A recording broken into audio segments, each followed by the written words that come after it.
just booked a commercial. I had a busy day today. I had a commercial audition in Santa Monica at 10:10 this morning, which means that I had to come from 20 miles away, drive rush hour traffic, and then it was one of those locations where there is nowhere to park. Usually, when you go to an audition, the casting offices are in buildings or locations that they share with other businesses. And if actors were allowed to park in the lot, then there would be nowhere for the other tenants to park. So actors usually can't park in the lot. So I'm sorry, I'm getting text messages. Actors usually can't park in that lot, so you have to find parking. You're lucky if it's in a location where there's lots of parking. That is usually not the case, so you end up parking at meters. LA is prolific for, if you park in the wrong place, you're gonna get a ticket if your car doesn't get towed. So you really have to be careful. This was one such location in Santa Monica, and parking is awful. So I got there early, but then I spent almost 20 minutes driving around trying to figure out where to park. Somebody pulled out of a yellow zone right in front of the office, just as I was going around for like the umpteenth time, and I pulled right in. So I parked in the yellow zone, and thankfully I did not get a ticket. So I went in, read the script, got the description, and it was straight to callback. So I didn't. Usually you go and you do the preliminary audition. They put you on tape, send it to the director, the clients, the ad agency. They choose what they want to see, and then they call you back, and then you go and you do your audition, and the director's in the room and directs you to do it in different ways. But I went straight to callback, so I skipped the preliminary part, which is always nice. And then after that, I left there. I went to Panera Bread in Studio City, so I came back to this side of town in the valley and did some prep for a meeting. I met with an actress who is just at the beginning of her show business journey. She just finished training, studying at the Meisner Center for 2 years, and she's eager to get started, and she knows that there are a lot of things that she doesn't know, and reached out to me. And I'm always excited about actors and actresses who want to know, who have done some of the work and they're eager. I am not so excited about working and doing consultations with actors and actresses who just want you to spoon feed them every bit of information because they can't be bothered to do any research on their own. But she's somebody, I believe she's going to work. There's no reason why she wouldn't work. She's a go-getter. She's got a great look. You know what? If I pull into my garage, you won't be able to see me. So here, let me do this.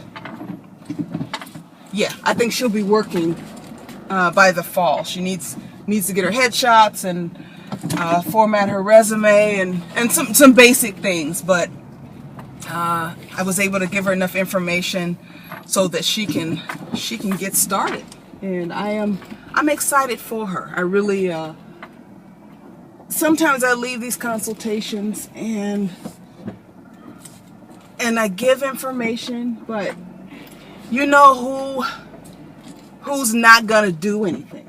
Like, you pretty much, you know who's not gonna do the work, and it is work. So there was that. So I left there. Whew, I'm hot. I need to get the AC in my car fixed.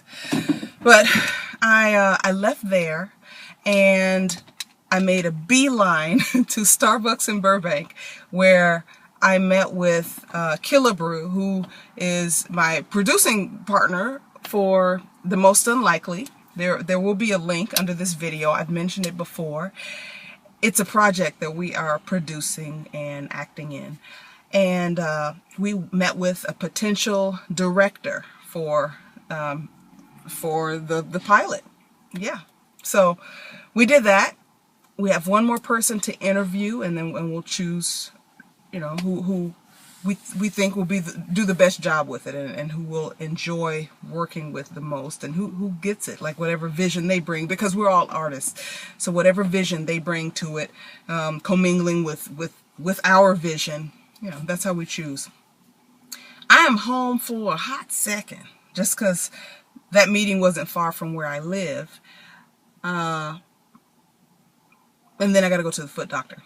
But while I was in the meeting, I got a phone call from my commercial agency. And I have really been trying to stay out of their hair, because, and as I told my agent, he called me. I talked to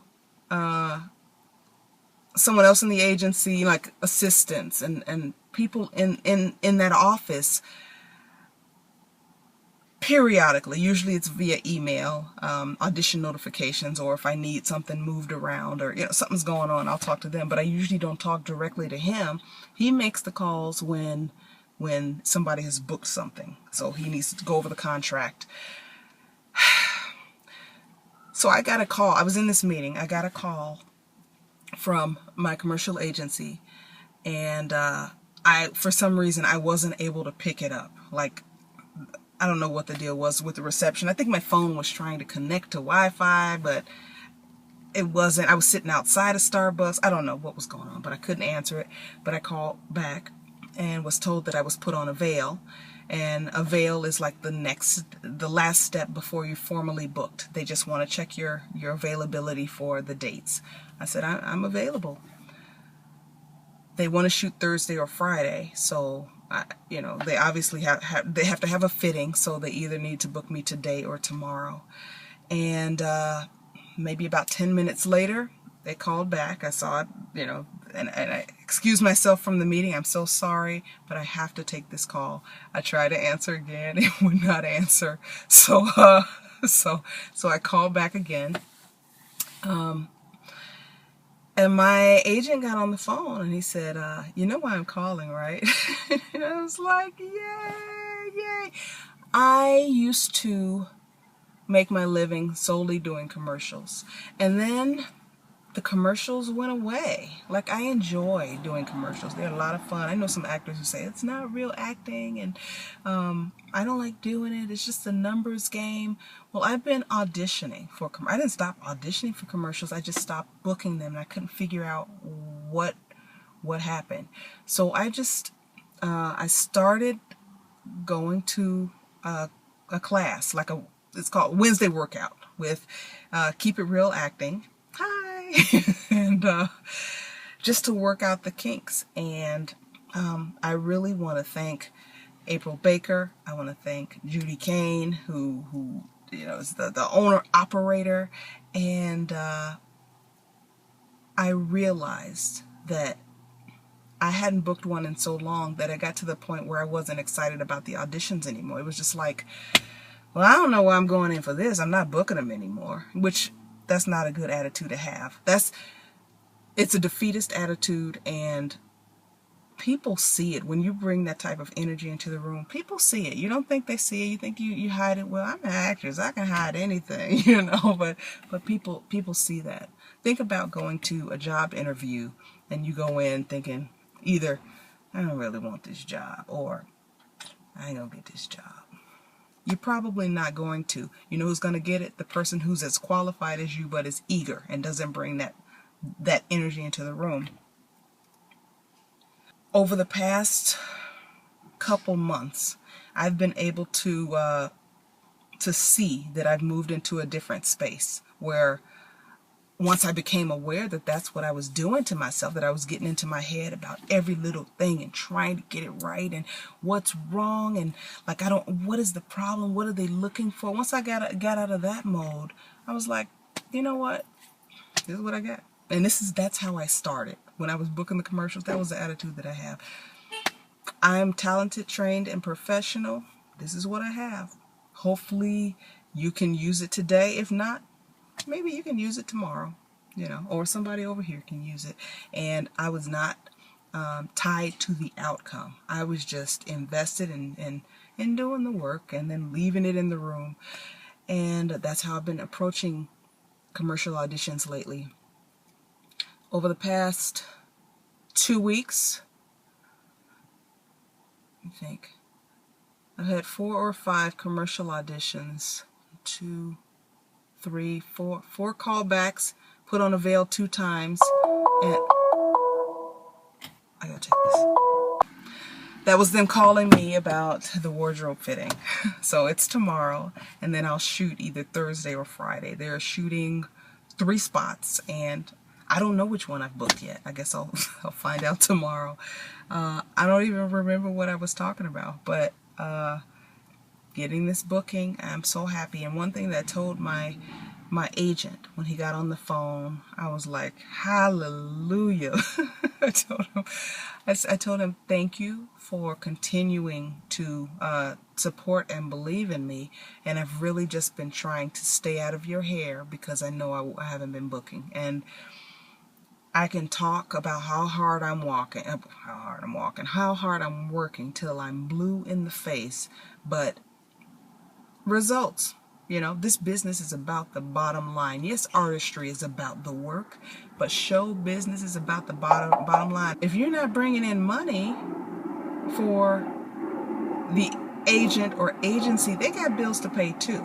All right, so they may like you just fine, have good warm thoughts about you, but bottom line, if you're not making any money, you are not doing business. So I've really just tried to get inside of my own head and work on what's wrong with me and not be messing with my agent. What can I do? Blah, blah, blah, blah, blah. As professionals in this business, we are responsible for fixing our own problems.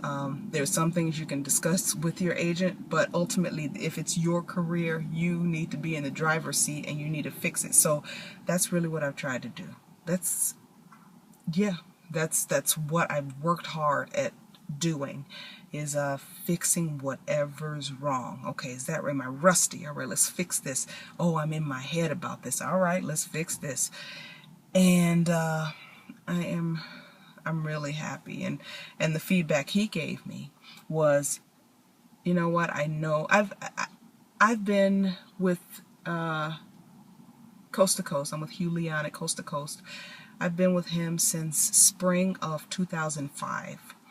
And so I've been with him over 10 years now. And I just kept feeling like, oh my God, like I have to book some, I like him. I think he likes me just fine, but I got to book something or I'm going to get dropped, and I can't be mad about it. That's the way it goes. It's not personal. It is business. But what he told me was, I know you're always working on something. So, I wasn't even worried about you. That means a lot to me. I respect and I like my reps, and I really want them to like and respect me. And if it gets to the point where that's no longer the case on either side, then we need to part ways. Like, I won't work with people that I don't like, and I definitely won't work with people that I don't respect. And if they don't like or respect me, then I want them to let me go, or I'm gonna let myself go if I see that they don't like or respect me. But I have good people. I have good people, and I want it to be win-win. I want to win, and I want them to feel like with me, this partnership is a winning partnership. So I just wanted to share that with you. I'm grateful. I am happy. I feel like I'm back in the saddle.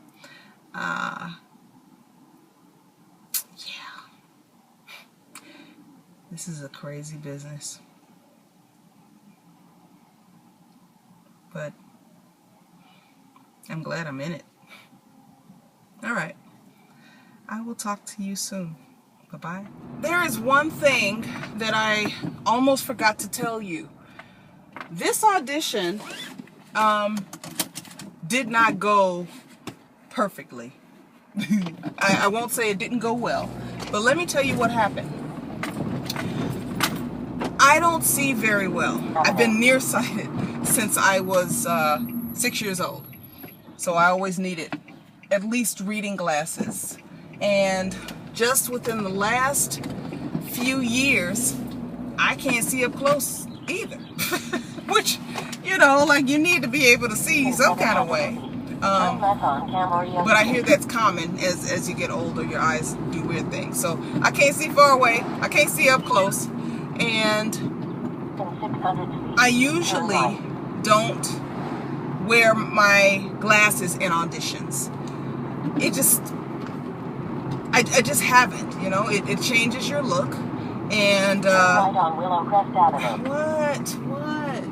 My GPS is telling me to do something that I don't want to do. It's probably right, but I don't like to wear my glasses in auditions.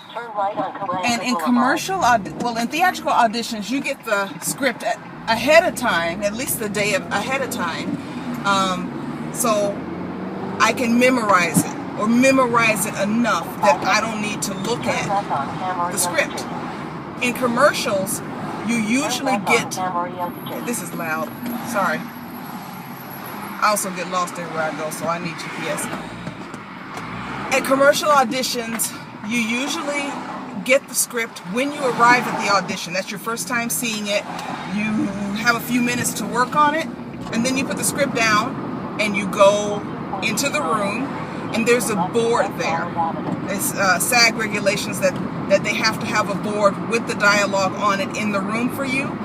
But you don't want to spend your time staring at the board because you want to connect with the camera. Now, the other thing is, sometimes I can't read the board. If the writing is too small to read, like if the board is usually next to the camera, which can be, I don't know, 5, 6 feet, 7 feet away from you. So if the board is too far away, or the text on it is too small, or if it's written in a color other than black, like sometimes it's written in orange or red, I can't see that. So it has put me in the position of trying to memorize as much as I can before I go in, and that really affects my performance because I didn't want to wear my glasses so I can see the board.